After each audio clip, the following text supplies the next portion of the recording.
Dominus vobiscum, et cum spiritu tuo. sequentia, Sancti Evangelii secundum Luca.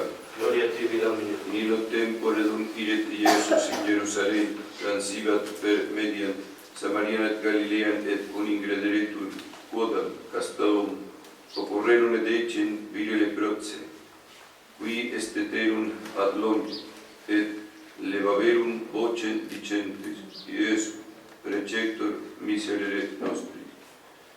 Quos et vide dixis ite ostendi vos sacerdotibus, et factur ex tum idem mundati sum. Unus autem ex ille ut vide quia mundatus est, regressus et cum magna voce magnificam Deum. Excecidie ad facem ante pedes eius gratias agem, et hic era Samaritanus.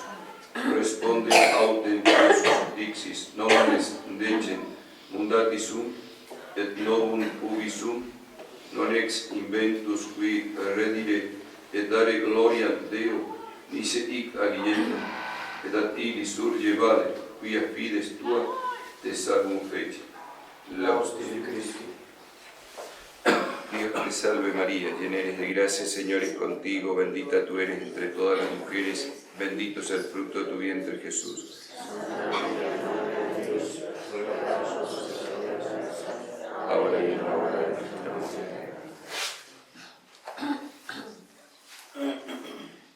La misa que corresponde este domingo es el domingo 13 después de Pentecostés. El introito de esta misa, tomado el Salmo 73, ten, oh Señor, en cuenta tus promesas, y no dejes en tu desamparo las almas de los tus pobres. Levántate, Señor, y defiende tu causa, y no olvides las voces de los que te buscan. Oh Dios, ¿por qué nos has desechado para siempre, y te has enojado contra las ovejas de tu rebaño? Oración colecta. Oh Dios Todopoderoso y Eterno, aumenta en nosotros la fe, la esperanza y la caridad, para que merezcamos conseguir los bienes que nos prometes. Haznos amar lo que nos mandas. Lección de la epístola del apóstol San Pablo a los Gálatas, capítulo 3, versículos 16 al 22. Hermanos, las promesas se hicieron a Abraham y no al descendiente de él. Las promesas se hicieron a Abraham y al descendiente de él. No dice a los descendientes, como si fueran muchos, sino como en singular, y a su descendiente, que es Cristo. Lo que quiere pues decir es que habiendo Dios hecho una alianza, la ley dada 430 años después, no ha podido anularla, ni invalidar la promesa, porque si la herencia es producto de la ley, ya no es efecto de la promesa. Y sin embargo, Dios hizo la donación a Abraham por medio de la promesa, y entonces diréis, ¿para qué ha servido la ley? Púsome como freno de las transgresiones, hasta que viniese el descendiente de Abraham, a quien se hizo la promesa y fue dada por mano de los ángeles, por medio de un mediador más. El mediador no es para uno solo, sin embargo Dios es uno solo. Luego la ley va contra la promesa, no por cierto, porque si hubiera dado una ley capaz de justificar, esa justificación vendría verdaderamente de la ley, mas la ley escrita dejó a todos sujetos al pecado, para que la promesa se cumpliese a los creyentes por la fe en Jesucristo. Salmodia, gradual y aleluya. Ten, Señor, en cuenta tu promesa, y no dejes en tu desamparo las almas de los pobres. Levántate, Señor, y defiende tu causa. Acuérdate del oprobio de tus siervos. Aleluya, aleluya. Señor, tú has sido nuestro refugio de generación en generación. Aleluya. Oración ofertorio. En ti, Señor, puse yo mi esperanza. Tú eres mi Dios, en tus manos están mis destinos. Oración secreta. Muéstrate, oh Señor, benévolo con tu pueblo, y muéstrate benévolo con tus ofrendas, para que, aplacado con esta oblación, nos concedas el perdón y accedas a nuestras peticiones. Oración de comunión. Nos diste, Señor, el pan del cielo que encierra en sí todo deleite y la suavidad de todos los sabores. Oración por comunión. Ya que hemos recibido, Señor, los celestiales sacramentos, danos ahora la gracia de ir progresando más y más en la obra de nuestra eterna salvación.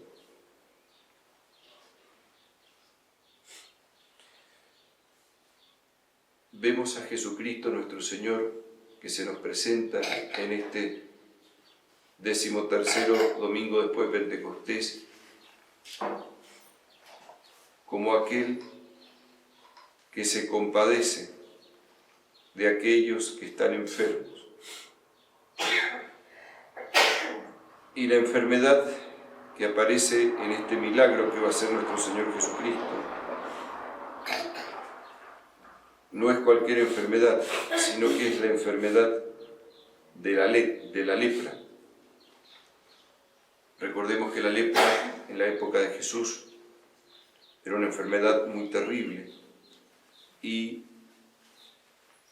hacía que la persona en vida se le pudrieran las carnes. Entonces parecía como un muerto viviente. Y frente a esa realidad, vemos que ellos piden compasión a Jesucristo. ¿Y por qué piden compasión a Jesucristo? Porque han escuchado que Jesucristo tiene el poder de hacer milagros. ¿Y por qué Jesucristo tiene el poder de hacer milagros? Jesucristo tiene el poder de hacer milagros porque es Dios. Dios se ha hecho hombre. Dios ha venido a este mundo para nuestra salvación.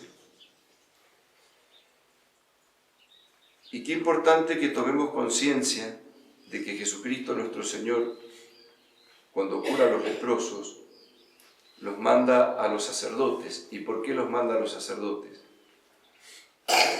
Porque Jesucristo nuestro Señor, para obrar, usa instrumentos. Por lo general, no obra directamente. ¿Y por qué? Porque quiere guardar un orden y quiere también que otros participen del bien que Él tiene. Y por eso se vale de la intercesión de la Santísima Virgen en primer lugar y de los santos. Y esa intercesión de la Virgen y de los santos no es algo que vaya en contra del poder de Jesucristo, de la intercesión de Jesucristo como mediador entre Dios y los hombres por ser Salvador, sino al contrario, muestra su poder porque su poder de salvación, su poder de redención ha obrado de tal manera que ha dado la capacidad, como veíamos, de ser hijos de Dios en Cristo y poder llegar a la vida eterna con su gracia. La Virgen Santísima ya llegó a la vida eterna con la gracia de Dios, es la llena de gracia. Está en cuerpo y alma en los cielos, gozando en el reino de los cielos de la presencia de Dios Padre, Hijo y Espíritu Santo, y siendo la primicia de esta redención de Jesucristo, que ha obrado íntimamente unida a Cristo Redentor. Los santos nos preceden en el cielo, siendo aquellos campeones, aquellos imitadores de Cristo, que no se han cerrado a la gracia, y si se habían cerrado, se arrepintieron y se abrieron de tal manera que hicieron un cambio de vida que los llevó a convertirse. Por eso, esa inmundicia de la lepra significa el pecado. El pecado nos aparta de Dios, el pecado nos hace desobedecer a Dios, el pecado nos hace rebelarnos contra Dios, el pecado nos hace olvidar a Dios, el pecado nos hace darle las espaldas a Dios. El pecado busca independizarse de Dios. Si el pecado es mortal, rompe nuestra relación con Dios. Pero hoy, San Agustín, que va a explicar este Evangelio para los sacerdotes y los religiosos que rezan las maitines, la primera hora del oficio divino, va a explicar a qué se refiere esta lepra y la va a aplicar especialmente al pecado de la herejía, a los que profesan doctrinas variadas y cambiantes del error. Y él advierte sobre esta lepra de la herejía que es gravísima. ¿Por qué? porque corrompe la inteligencia. La inteligencia, ¿para qué la hizo Dios? La inteligencia la hizo a Dios para el hombre, para que conociera la verdad. Si nosotros renunciamos a la verdad, estamos corrompiendo la inteligencia. La inteligencia está al servicio de la fe, porque Dios con su autoridad nos revela lo que nosotros tenemos que creer, que muchas de esas verdades están por encima de nuestra inteligencia, pero no son absurdas, no contrarían nuestra inteligencia aunque la supere. Y frente a esa realidad, nuestro Señor Jesucristo se presenta como la fuente de las verdades de fe. Él es la fuente, ¿por qué? Porque Él es la verdad misma que se nos da para que nosotros aprendamos. Y Él, esas verdades sobrenaturales, las ha depositado en la Iglesia. Ese depósito de la fe es a donde está la Sagrada Escritura y la Sagrada Tradición, de donde el magisterio de la Iglesia, la enseñanza oficial de la Iglesia, los papas católicos y los obispos unidos a los papas, deben sacar para enseñar al cuerpo místico de Cristo, que es la Iglesia. Cuando se mezcla la mentira con la verdad y las personas adhieren a cosas mentirosas, a falsedades en la doctrina y va contra la fe divina y católica, entonces eso es la herejía. Pongamos un ejemplo para que entendamos. La Iglesia siempre ha enseñado, fuera de la Iglesia no hay salvación. ¿Por qué? Porque fuera de Cristo no hay salvación, porque no podemos separar a Cristo de la Iglesia. No podemos separar el cuerpo místico, que es Cristo, de su cabeza, que es la Iglesia. Por lo tanto, no hay salvación fuera de la Iglesia. Por eso se enseña que el cuerpo místico de Cristo, ¿qué es lo que es? Es el lugar de salvación, el arca de salvación, y es figurada en el arca de Noé, en el diluvio. Ese diluvio, ese mar donde nada el arca y flota, es el mundo. El arca es la Iglesia. Noé representa a Jesucristo.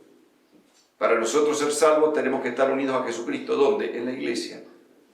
¿Con qué columna vertebral? La doctrina, en primer lugar. Por eso es tan importante tener en clara la doctrina católica y no apartarnos ni a la derecha ni a la izquierda de la doctrina católica. Y lamentablemente, hoy en día hay una confusión muy grande. Y me veo en la obligación de aclarar algo muy importante que hoy no se tiene en cuenta.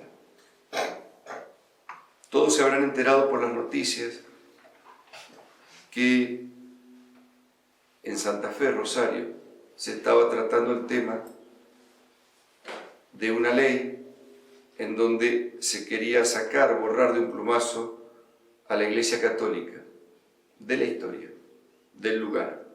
Pero eso no es lo más grave. Lo más grave es que no se quiere reconocer a la Iglesia Católica como la Iglesia de Jesucristo, la Iglesia de Cristo, sino que se la pone a la altura de un montón de religiones o de sectas como si todo fuera igual, como si todo diera lo mismo, porque se presenta a la religión católica como si fuera una religión creada por un hombre cualquiera. Si eso fuera así, ¿qué estamos haciendo acá? La religión católica, la Iglesia católica, que es la Iglesia de Cristo, ha sido instituida por nuestro Señor Jesucristo, que no es un hombre cualquiera, es Dios hecho hombre. Y por lo tanto, el reconocimiento de la reyesía de Cristo y de ser el cabeza de la Iglesia, no solo debe ser de manera individual y familiar, sino también social. Que eso no implica que yo voy a obligar a alguien a ser católico. No lo puedo obligar a ser católico. Pero sí puedo exponer públicamente que la religión verdadera es la religión católica. Por eso la Iglesia fomentaba y siempre enseñó lo que se llaman los estados confesionales. El Estado públicamente confiesa que promueve, defiende y protege la fe católica apostólica romana porque es la fe de la Iglesia de Jesucristo. Y tolera las otras religiones que no son la verdadera Iglesia porque no puede obligarlos a ser católicos, pero los tolera, pero no los promueve y no los apoya que se difunda esa religión.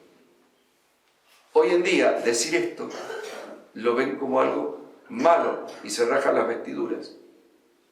Pero es que es algo lógico. No tiene derechos el error de ser difundido y de ser sembrado en nuestras cabezas. Y por eso el Papa León XIII habla de este tema en una encíclica llamada Libertas. Y en esa encíclica el Papa León XIII justamente muestra la gravedad de realizar esta situación. ¿Y qué es lo que dice el Papa León XIII sobre la libertad de cultos? Que no es lo mismo que la tolerancia de cultos. Vuelvo a repetir, ¿qué es tolerancia? No puedo obligar a una persona a ser católica. Tolero que tenga otro culto, pero no lo promuevo, no lo difundo, no lo apoyo. Libertad de cultos. Para mayor claridad, dice el Papa León XIII, a los puntos tratados, es conveniente examinar por separado las diversas clases de libertad que algunos proponen como conquista de nuestro tiempo. En primer lugar, examinemos, en relación a los particulares, esa libertad tan contraria a la virtud de la religión, llamada libertad de cultos, libertad fundada en la tesis de que cada uno puede, a su arbitrio, profesar la religión que prefiere o no profesar ninguna. Esta tesis es contraria a la verdad, porque de todas las obligaciones del hombre, la mayor y más sagrada es sin duda alguna la que nos manda dar a Dios el culto de la religión y de la piedad. Este deber es la consecuencia necesaria de nuestra perpetua dependencia de Dios y de nuestro gobierno por Dios y de nuestro origen, primero y fin supremo que es Dios.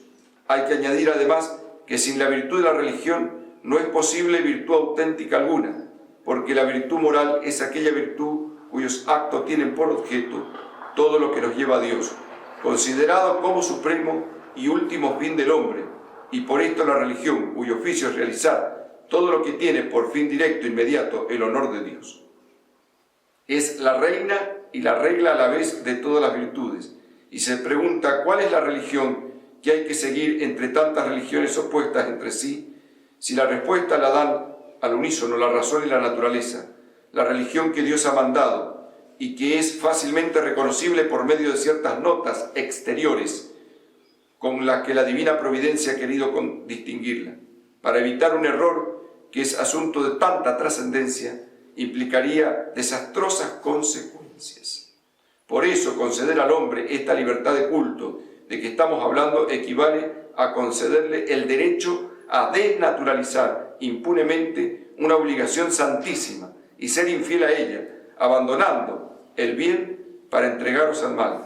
Esto lo hemos dicho, ya no es libertad, es una depravación de la libertad y una esclavitud del alma entregada al pecado. Es muy claro el Papa. Entonces nosotros como católicos no podemos promover la libertad de culto.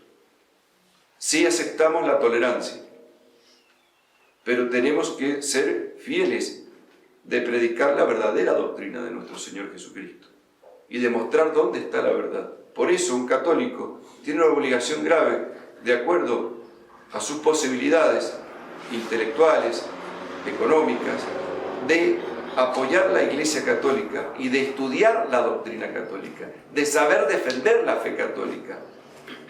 Esto implica que nosotros también tenemos que conocer por qué somos católicos. No podemos vivir en una ignorancia sin saber defender nuestra fe católica, los argumentos que se tienen que tener. Por eso, queridos hermanos, en estos tiempos que estamos viviendo tanta confusión, tenemos que volvernos a nuestro Señor Jesucristo. Por eso, ¿qué nos muestra la epístola de hoy? La epístola de hoy nos muestra justamente la promesa que se le hace a Abraham. ¿Quién era Abraham en el Antiguo Testamento? Abraham es el que fundó el antiguo pueblo de Dios, de donde iba a nacer el Cristo, donde iba a nacer Jesucristo. de la descendencia de David. Bueno, de ahí viene Abraham. Y Abraham va a ser elegido por Dios porque se le dice que de él nacerán muchas naciones, pero se le hace una promesa. ¿Cuál es esa promesa? Hoy nos lo dice San Pablo. Es Cristo, es decir, el Salvador del mundo, el Redentor, que lamentablemente el antiguo pueblo de Dios rechazó al Redentor, rechazó al Salvador. El mismo apóstol San Pablo, en la carta a los Romanos, habla de ese rechazo que sufrió Cristo por parte de aquellos que tenían que aceptarlo y que tenían todas las profecías del Antiguo Testamento marcando al Salvador. He aquí una virgen que dará un hijo y le pondrá por nombre Manuel, que significa Dios con nosotros. ¿Quién es ese? Jesucristo. Isaías 7:14. Ese Mesías prometido, ese Mesías esperado, ese Cristo Salvador del mundo, hoy nos ofrece a nosotros la salvación. Y se ha abierto esa promesa también a nosotros que no somos judíos. Se ha abierto esa promesa porque se nos ha llamado a un nuevo pueblo de Dios. ¿Cuál es el nuevo pueblo de Dios? La Iglesia, el cuerpo místico de Cristo, en donde participamos de Él por la unión con Cristo, por la gracia y por la doctrina. La gracia a nosotros nos viene principalmente a través de los sacramentos, del santo sacrificio, pero a la vez tenemos que tener la doctrina católica. El que cree y se bautice se salvará, el que no cree y no se bautice se condenará. Marcos 15, 16. O sea, no es un invento mío lo que estoy enseñando. Enseñar lo contrario sería contrariar la Sagrada Escritura, la Sagrada Tradición, o sea, el depósito de la fe, y contrariar a todos los papas que durante lo largo de la historia infaliblemente han enseñado en su magisterio. Por eso, lamentablemente estamos viviendo a nivel mundial gobiernos que son ateos, gobiernos que son liberales, gobiernos que están en contra de la ley de Dios, de la ley natural y de la verdadera religión. Y lamentablemente frente a esa situación, nosotros tenemos que perseverar en el seguimiento de Cristo y dar testimonio de nuestro Señor Jesucristo y de su Iglesia, tratando de vivir conforme a las enseñanzas de Cristo y de la Iglesia. Tengamos mucho cuidado, queridos hermanos, porque hoy, a veces, lo que hace la mayoría nos puede arrastrar y nos puede hacer perder los principios. Inclusive esos principios también se pueden perder por el arrastre de la familia misma. ¿Cuántas veces, queridos hermanos, tal vez somos los únicos que practicamos en toda una familia que no practica la religión católica y que no está de acuerdo con la doctrina católica? Hoy en día tan comúnmente que se vive en pareja y se lo ve como algo normal, y si uno les dice que está mal, Dios mío, el desastre que se arma, que me discriminan, que no me dejan ser feliz, que yo quiero ser feliz, y se dicen católicos y llevan un montonazo de medallas colgadas, pero de eso no sirve absolutamente para nada si uno vive contrario a la doctrina católica. Y eso pasa lo mismo con la religión católica. Yo no puedo decirme católico y decir, bueno, da lo mismo ser católico que testigo de Jehová, que mormón. Todas las religiones llevan a Dios. No, no está bien eso. Porque si yo estoy diciendo eso, estoy haciendo a Cristo mentiroso. ¿Para qué Cristo mandó bautizar y hacer que hubiera una única iglesia? Entonces hablemos las cosas claras. Eso no significa que Dios no sea misericordioso y nos busque para perdonarnos. Siempre que estamos en este mundo, tenemos la oportunidad del perdón de los pecados, de la salvación, de arrepentirnos, de poder cambiar, de poder enderezar nuestro rumbo, porque para eso murió Cristo en la cruz. Así como estos leprosos se acercaron a Cristo y fueron curados, también aquel que está enfermo de la lepra, de la herejía, o que tiene otro pecado, o que está lejos de Dios, puede arrepentirse. Y si se arrepiente de corazón, Jesucristo lo va a aceptar. Y le va a dar la fe animada por la caridad, la fe que obra por amor, como nos dice la carta a los Gálatas, en el capítulo 5, versículo 6. Qué importante tomar conciencia de esto. Por eso decía justamente Santo Tomás de Aquino, que la misericordia de Dios es la plenitud de su justicia. ¿Qué quiere decir con esto, Santo Tomás de Aquino? Que cuando Dios usa de misericordia, no obra en contra de la justicia, sino que hace algo más, nos da un plus. Es como si alguien debiera 10.000 pesos, y en vez de darme 10.000 pesos, el que me debe me da 50.000. Me está dando de más, no solo me paga lo que me debe, sino que me da de más. Dios, en justicia, por pura misericordia me ha creado y me ha dado una vida natural. Y a eso se ha comprometido, pero también se ha querido comprometer sin tener ninguna obligación a darme una vida sobrenatural, la vida de los hijos de Dios, y a darme el reino de los cielos. Ese es el plus de misericordia que te quiere dar. Y lamentablemente nosotros, por nuestro pecado, por nuestra terquedad, pisoteamos la misericordia y la justicia de Dios. Por eso nos acercamos a quien justifica, que es Cristo nuestro Señor. Hoy pedíamos en la oración colecta, pedíamos el aumento de fe, de esperanza y de caridad. Decía: oh Dios Todopoderoso y Eterno, aumenta en nosotros la fe, la esperanza y la caridad, para que merezcamos conseguir los bienes que nos prometes y haznos amar lo que nos mandas. ¿Cuáles son los bienes que nos promete Jesucristo? El bien por excelencia, nuestra salvación, y las fuerzas para poder responder a esa salvación. Y por eso amar lo que nos mandas. ¿Por qué? Porque lo que Jesucristo manda, lo que Dios manda, es para nuestro bien. Y por eso lo debemos amar, porque Dios está buscando lo mejor para mí. Cuando Dios puso los 10 mandamientos, no nos dio los 10 mandamientos para hacernos la vida más complicada. Nos lo dio para que nosotros pudiéramos encontrar a Dios. Pero no es suficiente nuestra fuerza para cumplir los mandamientos. Por eso está diciendo San Pablo que la ley no da la salvación, sino que la salvación la da Cristo. ¿Por qué? Porque Cristo va a dar la fuerza para cumplir los mandamientos.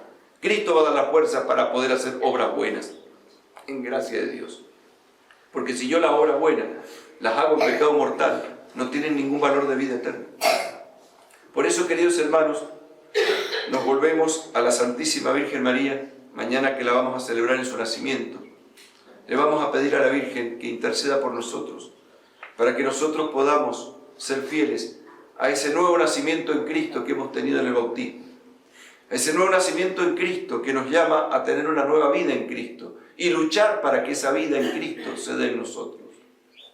Tener una nueva vida en Cristo no significa que yo no debo dejar de hacer las cosas que diariamente hago que son buenas, sino significa que Cristo tiene que estar presente en todo eso que hago, en mis decisiones, en mi trabajo, en mi familia, en mis diversiones, en cada cosa que dejo de hacer o hago, tiene que estar presente nuestro Señor Jesucristo, tiene que estar presente su gracia, tiene que estar presente aquel que nos ha salvado muriendo en la cruz, aquel que es cabeza de la iglesia, aquel que es mi Redentor. Por eso, nuestra Madre del Cielo, que mañana vamos a celebrar su nacimiento, le pedimos: Madre, ayúdame a ser como niño, totalmente entregado a la voluntad de Dios, totalmente entregado a lo que Dios quiera de mí, totalmente entregado al plan divino, al plan de Cristo, al plan que Cristo tiene. ¿Cuál es el plan que tiene Cristo? Que llegue al cielo, que llegue a la vida eterna, que llegue a la salvación. ¿Cuál es la mejor herencia que le podemos dejar a nuestros hijos? La salvación eterna. Que conozcan a Cristo y que crean en Él y que se salven y que pertenezcan a la verdadera iglesia y que quieran vivir la vida virtuosa para llegar al cielo, la vida eterna. Que no se dejen arrastrar por lo que hace la mayoría. Queridos hermanos, tomemos conciencia de estas verdades, porque está en peligro nuestra salvación. Quien te creó sin ti, no te salvará sin ti, dice San Agustín, tantas veces que lo hemos repetido. Entonces, la salvación de Cristo, que está depositada en la Iglesia y que tiene como columna vertebral la doctrina católica y que nos quiere dar la gracia, no puede llegar esa salvación a nosotros si nosotros no queremos. Tenemos que responder libremente. Jesucristo espera una respuesta libre de ti. La Virgen Santísima va a interceder para que tú des esa respuesta libre. Nuestra Madre es Reina y Madre de misericordia, vida, dulzura y esperanza nuestra, porque ella está unida a Jesucristo. Ella nos muestra a Jesús, nos da el fruto bendito de su vientre, que es Jesús. La Virgen Santísima ha sido elegida para ser la madre de Dios, pero antes de darlo a luz corporalmente, como otras veces lo hemos dicho, recordando a San Agustín, lo ha dado a luz en su corazón. Su corazón inmaculado está lleno de amor por los hombres. ¿Por qué? Porque su corazón inmaculado está lleno del amor de Jesucristo. Ese Cristo que se compadeció de estos leprosos, también se compadece de nosotros. Ese Cristo que tiene un corazón lleno de fuego, de amor, de caridad, que está coronado con la cruz porque entregó su vida en la cruz por nosotros, que está rodeado de espinas porque se hizo cargo de nuestros pecados y sufrió lo que no tenía que sufrir por nosotros. Ese Cristo te llama a vivir la doctrina católica. Ese Cristo te llama a ser parte de su cuerpo místico. Ese Cristo te llama a que le pertenezca. Tengamos mucho cuidado de tener una higiene intelectual. Vuelvo de nuevo a lo mismo que dijimos al principio. ¿Por qué? Porque los errores de fe que hoy se están difundiendo, las doctrinas perniciosas que hoy están confundiendo a la gente, nos hace que nuestra inteligencia se aparte de la verdadera fe. Pongamos la fe, la inteligencia al servicio de la fe. Pongamos la inteligencia al servicio de la verdad. Y no nos dejemos engañar con falsas promesas, porque el que promete es Cristo, y Cristo no miente porque es la verdad misma. Pero lo que promete el demonio o el mundo miente, porque ellos son mentirosos.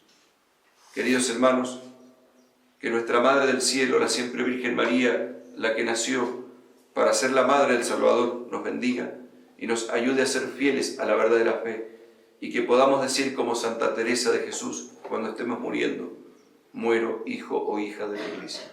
Que podamos partir de este mundo en la fe católica, en el cuerpo místico de Cristo, en gracia de Dios, para llegar a la vida eterna. Ave María Purísima.